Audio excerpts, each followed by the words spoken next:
It's Katina, Washington. I'm a registered nurse by day, and I'm also the CEO of the Potter's Boutique. It's a professional development company where we shape and mold the perfect employee and next leader.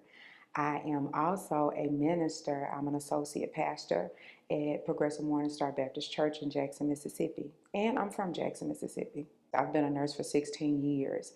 I am called to that. I'm also called to ministry. I'm called to shaping leaders and shaping lives. So it all basically intertwines together. When I look at being my business, the Potter's Boutique, well, when you think about the potter shape and molds, and he removes what isn't needed to make the perfect piece that he's trying to assemble. Me, as a nurse, I'm working and I'm shaping in healthcare the perfect healthcare outcome for my patients, whether it be through advocation for them, whether it be through education, whether it be as your bedside nurse, or whether it be as I am now, a manager or a leader of the team to ensure that the excellence in care goes out. I'm shaping and molding those healthcare professionals. I also shape and mold lives through the Word of God.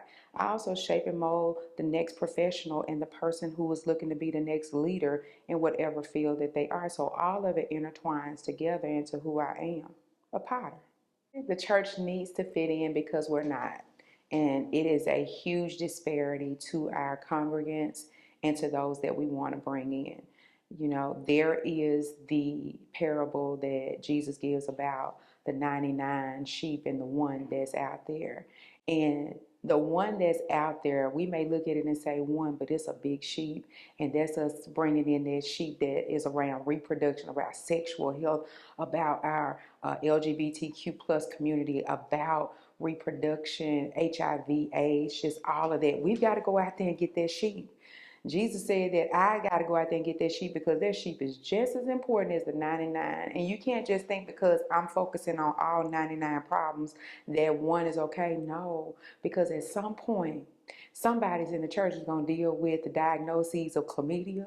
Somebody's going to deal with a pregnancy, whether wanted or not wanted, planned or unplanned. Somebody's going to be dealing with identity crises and trying to tell their mother or father or get someone to understand, hey, I'm at a crossroads in life and I really want you to understand me, but you have not equipped yourself, the congregation, you have not brought in the resources that you will be able to go and get that one sheep, number one. And then when you get that sheep in, what do you do with it? So I don't want to just be an advocate for saying, yes, let's go and get them, but I want to be equipped when we get them in. This is what we need to do. A lot of us have those persons that would represent those things I just talked about in our congregations, and we don't know what to do. And they're just there, and they're lost, and they feel unserved, and they feel underserved. And it's time that we as a church stand up, and if we're going to say that this is where you can come to this storehouse where you can get all of your needs supplied, because I serve a God that says that I'll supply all your needs. That means meeting the needs of everything, including my sexual health and everything that comes along with it. So if I have to say what the church needs to do, we have got to become more visible. We have to become more vigilant, and we have to rip away the taboo of talking about sex. It is real. We've got to talk about it. We've got to learn about it. And we have to be vigilant about saying that, hey, we're going to make sure that you know you can come here to us.